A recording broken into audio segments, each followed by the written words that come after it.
হে everyone, আমি অনন্যা। কেমন আছো তোমরা? আমার নতুন একটা ব্লগে তোমাদের স্বাগতম। দাদুর বাড়ি আমার আচ্ছা, আমার দাদু শ্বশুরের বাড়ি।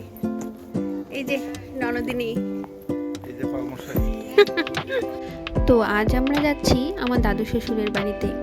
আসলে আমার ননদের তো বিয়ে ঠিক হয়ে গেছে, আর দুদিন পরেই বিয়ে। তো আমার শ্বশুর বাড়ির নিয়ম হচ্ছে মেয়েকে তার মামা বাড়িতে গিয়ে বিয়ের আগে স্নান করতে হয়।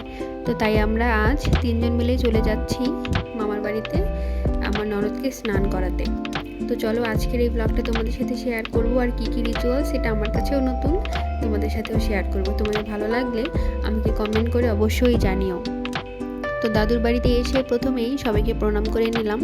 আর এবার যেহেতু আমার প্রথম দাদু শ্বশুরের বাড়িতে আসা, তাই সব কিছু একটু অপরিচিত লাগছিল। এসে আমাদেরকে একটু বসতে দিল, আমরা বসেছিলাম, আর দাদু দেখলাম চা করতে বসে গেল। আমার দাদু শ্বশুরের বয়স প্রায় 100-র কাছাকাছি, বাট তারপরেও হাঁটাচলা অনেকটা ভালোভাবেই করতে পারে। আর এই যে আমার দিদা শাশুড়ি, সে সব কিছু অ্যারেঞ্জ করছিল, আর এইদিকে দাদু চা করে আমাদেরকে চার বিস্কিট খেতে দিল। এরপর তার স্নানের সব আয়োজন করা হচ্ছিল। প্রথমে যেহেতু 4টা কলা গাছ কেটে আনা সম্ভব না এত তাড়াতাড়ি, তাই 4টা বড় বড় কলার পাতা এনে গাছের মতো করে চারদিকে কেটে দিয়েছে। আর পালমশাই বলছিল, অন্না তুমি তো এসব দেখোনি, চলো তোমাকে দেখিয়ে আনি। তাই চলে গেলাম এপাশে এগুলো দেখতে। আচ্ছা, এই জায়গাটা হচ্ছে এটাকে চুলা বলে, মানে এই জায়গাতেই মাটির যত জিনিসপত্র আমার দাদু শ্বশুর বা দিদা শাশুড়ি বানায় সেটাকে এখানেই পোড়ানো হয়। প্রায় 2-3 দিন ধরে এগুলোকে পোড়ানোর পরে এরকম একটা কাঠামো আসে। অথচ আমরা ভাবি মাটির কাজ করা কতটাই না ইজি।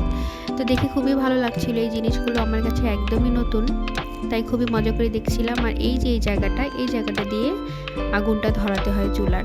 বিশাল বড় একটা চুলা ছিল, আর আমি দেখে আসলে খুবই ইন্টারেস্ট ফিল করছিলাম, যেহেতু আমার কাছে এটা একদমই নতুন নতুন জিনিস শিখছি, দেখছি। আর এই যে আমার দাদু বাড়ির পুকুর, এখানেই দেখছিলাম আমার মামি শাশুড়ি কাপড় কাচ্ছিল। তা আমার ভিডিও করা দেখে মামি একটু লজ্জায় পেয়ে যাচ্ছিল। এরপরে আমরা চলে যাব পাশের মন্দিরে। আর এটা হচ্ছে দাদুর বাড়ির বিশাল বড় অনেক পুরাতন একটা চালতা গাছ। চালতা গাছটাকে দেখে কয়েকটা চালতা ছিল, ভেবেছিলাম পেরে আনবো, কিন্তু আসার সময় আর মরেছিল না। এরপরে সবাই মিলে হাঁটতে হাঁটতে চলে গেলাম বাড়ির পাশেই সেই বিখ্যাত মন্দিরে। এখানে আসলে বুড়িমা, মা কালী আর রাধা গোবিন্দের মন্দির আছে। তো যাওয়ার সময় রাস্তাটা এত সুন্দর ছিল, খুব একটা বেশি দূরে না, তবে আশেপাশের পরিবেশটা অনেক ভালো ছিল। এই যে অনেকেই এখানে ধানের যে ছোট চারা রোপণ করে সেটা করছিল। আর এটা হলো বিশাল বড় একটা মাঠ। আর ওই যে গাছটা দেখছো না, ওখানে আমাদের এক টুকরো জমি আছে, সেখান থেকে ধান আসে, আর ওটা দিয়েই আমরা বছরে ভাতটুকু খেতে পারি। যাই হোক, এরপরে আমরা হাঁটতে হাঁটতে চলে গেলাম এই মন্দিরে এসেই মন্দিরের পরিবেশটা একদম নির্জন ছিল। এটা হলো বুড়ি মায়ের সেই আসনটা। সব কিছু ভালোভাবে ঘুরে ফিরে দেখলাম। আর পালমশাই আমাকে সবটা বলে দিচ্ছিল যে এখানে এই সময় এই পূজা হয়।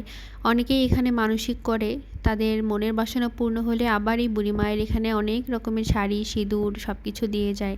আর এটা হলো রাধা গোবিন্দ মন্দির, আর এই সামনের এই মাঠ ছিল এটা। যাই হোক, এরপরে আবার বাড়িতে চলে আসলাম। আসার পরে দিদা একটা পুরাতন শাড়ি দিল পরতে আমার ননদকে। আমার ননদ সেটা পরে দাঁড়িয়ে গেল। এরপরে তার মাথায় বেশ খানিকটা সর্ষের তেল কয়েকজন এও মিলে ঢেলে দিল। এরপরে দিদা তাকে একটা নতুন হলুদ শাড়ি দিল, সেটা পরলো। এবার তাকে পায়েস খাওয়াবে, তাদের ওখানে এটাকে ক্ষীর খাওয়ানো বলে। তো আমার ননদ বসে অনেকটা ইমোশনাল হয়ে যাচ্ছিল, যেহেতু বিয়ে মানেই মেয়েদের একটা ইমোশনের জায়গা। এক পরিবেশ থেকে নতুন পরিবেশে যাওয়া কষ্ট তো হবে। তো প্রথমেই মামি এসে তাকে ধান দুব্বা দিয়ে আশীর্বাদ করলো, আর এরপর একটু পায়েস খাইয়ে দিল। তাদের নিয়ম হচ্ছে 3বার পায়েস খাওয়ানো, তাই মামি পরপর 3বার একটু একটু করে আমার ননদকে পায়েস খাইয়ে দিল। এরপরে দিদাও এসে আশীর্বাদ করলো, আর তারপরে পায়েসটা খাইয়ে দিল। এরপর আমরা চলে গেলাম বাড়ির পাশের একজন আঙ্কেলের বাসায়। সে একদম খাঁটি অরিজিনাল গুড় বিক্রি করে। তো আমরা গিয়ে বসতেই দেখি সে একদম টাটকা রস নিয়ে আসছে। এরপর আমরা সবাই মিলে রস খেলাম অনেক মজা করে।